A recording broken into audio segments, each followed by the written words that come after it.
Hey guys, today we got 8 game sense tips for you, and just so we don't waste any time and we can go rapid fire, let's get right into the video. The first game sense tip is a really important one, so pay attention. This is a great wall taking angle that you should be using pretty much anytime you want to take a wall. There literally should not be any other wall taking angle that you use unless there's some like weird situation, but this is the main one you guys should be using. Practice it. I've talked a lot about it in this video, and I'll put this video link down in the description with a bunch of other wall taking angles that are really strong.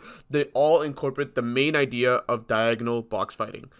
Watch this clip closely and tell me what the most important thing is that I did in this clip that led me to abuse right hand peeks really well. What is the skill that I utilized? It's good and accurate movement, right? And I really think that you guys can learn a lot by just watching a ton of pros use their movement keys really well, and you'll see to the extent at which you can get really good at movement. And I think movement's one of the most important skills in Fortnite because it lets you utilize right hand peeks a lot better, right? If you can jiggle peek right hand peeks really well, you'll find that you'll be a lot more successful than just full wide swinging right hand peeks and getting yourself killed after like one advantage shot and then just full 50-50 after. Sometimes you just need to wiggle, just like I have here, and I want you guys to be really patient in this meta, right? Spray meta is really frustrating, and I think you'll find that, you know, spray meta can be countered by just being a little bit more patient and holding your walls a lot more instead of just editing at the first instinct. So try that in the arena games, try that in your customs and your scrims. You'll find that it's going to be way more helpful than you ever believed.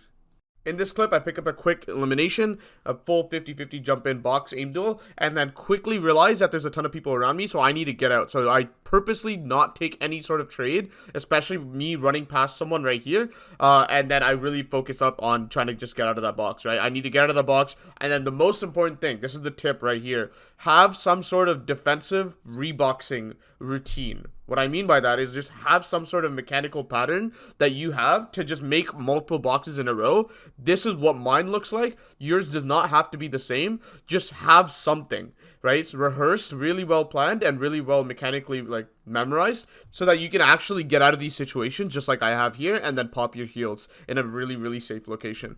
Here's another clip of me playing defensively where I just make a lot of space after messing up and taking a lot of unnecessary damage from a third party. The biggest thing to understand is that I make a lot of distance between me and my enemy so that I have more time to heal. Just moving one tile away doesn't give you a lot of time, guys. If you have a pepper on, if you have some sort of, you know, momentum to just move forward, try to get away 5, 6, 7 tiles, and you'll find that they won't follow you as fast. If you just move one tile, they know exactly where you are. They're just going to push you right away.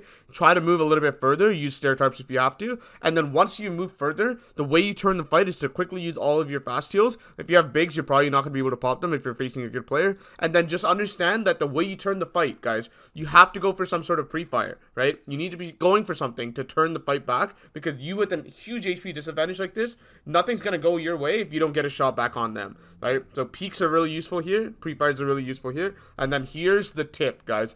Whenever someone's in your box, you really want to make this stair edit. Let me explain in this next clip. All right, so let me just do a quick demonstration to show you why one stair edit is better than the other. So essentially, the situation is that you're in a box, you have a stair that's yours, and there's an enemy under the stair. So the first problem, right, is every time you make an edit, and you've heard me say this multiple times on the channel, you have gun swap delay, right? So this is why doing some edit like this is bad, right? Because they're going to shoot you first. Usually when they're under the stair and nothing's theirs, they're going to be crosshairing just like that. They have perfect crosshair placement. They have their gun out and they're just ready for you to edit, right? That's just not going to work.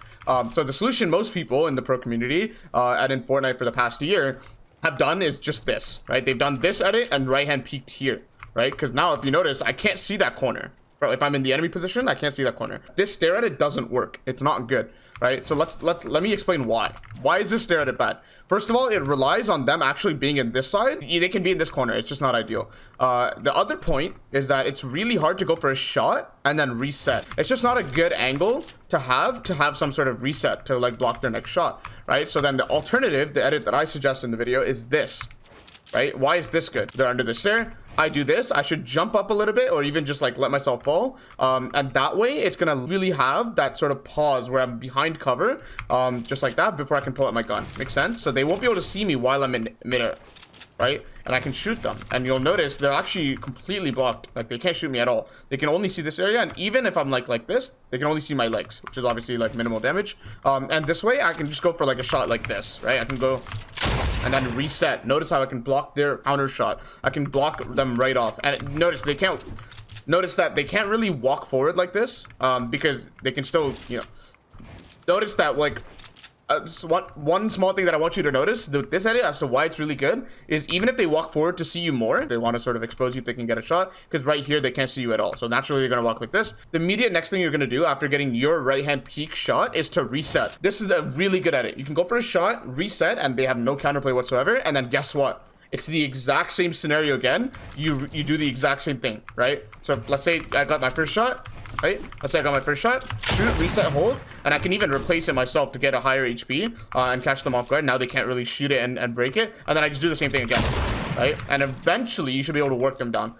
If you haven't watched my Quadcrasher video and learned how to fly by now, you really need to pick up your game, because Quadcrasher flying is not only one of the fastest ways to get across the entire map, right? But it's also a way to start fights and completely throw your enemy off guard. If you're in a W queue lobby where you know you're much better than the players in your lobby, you just want a W key, use the Quadcrasher. It'll throw so many people off guard, and you can actually get a lot of damage off on them, just like these couple clips right here. So if you feel confident in your fighting and you feel like you can quick dead the entire lobby, definitely use this tactic. Sixth tip is related to getting in once you have an HP advantage and doing it decisively and very, very quickly. So first thing you have to understand, even if you own an edit, sometimes the opponent will try to get it back, and if you're very, very high ping, this can be totally unreliable to just continuously peek. Sometimes you have to rely on your aim. So let's say you take a wall and then you get some damage on your opponent without taking any in return. You cannot hesitate, especially if their shotgun is on cooldown. Right then and there, you need to jump in and try to really rely on your aim duel skills to finish this fight. The seventh game sense tip is something that a lot of people fail to take into account and use and apply in their games,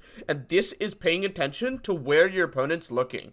Okay, so number one, if you feel like your opponent's not looking at you, especially if they're like a full 180, like they're looking the opposite direction, then really focus up and try to hit your shots, because they're not going to be looking at you until you go for that shot, right? And number two, there's a lot of situations where you don't even have to replace the wall. It's sometimes faster to just break the wall, just like the one in this clip, and just don't replace it. Sometimes it's more advantageous for you to just go for the shot and get the damage out, instead of trying to piece control every little thing and then give them time to come up with the response, or even give them time to pull out their own gun, which is obviously not good. This situation where they're not looking at you will most likely happen in either a 1v1v1 in solos, aka third party, or a 2v1 with you and your teammate versus one enemy. So really pay attention to these scenarios where you can, just spray at your opponent and get a lot of damage for free without even building once, because this is something to be taken advantage of. So this last game set tip is something that a lot of more experienced players have actually forgotten. This is actually a more simple one. So just remember that you need to be pressuring different walls, and you don't necessarily have to be pickaxing them. You can AR them or SMG them from far and make your opponent be confused and have to hold different pieces. You'll most likely get so much free damage off this trick alone, and I really encourage you to do this, because especially if you're a high ping player, right, you really need to make them distracted in order to get any sort of wall, because they can't be holding that wall that you're trying to go for, otherwise you probably won't be able to get it. I think it actually holds a lot of practical value in arena, in scrims,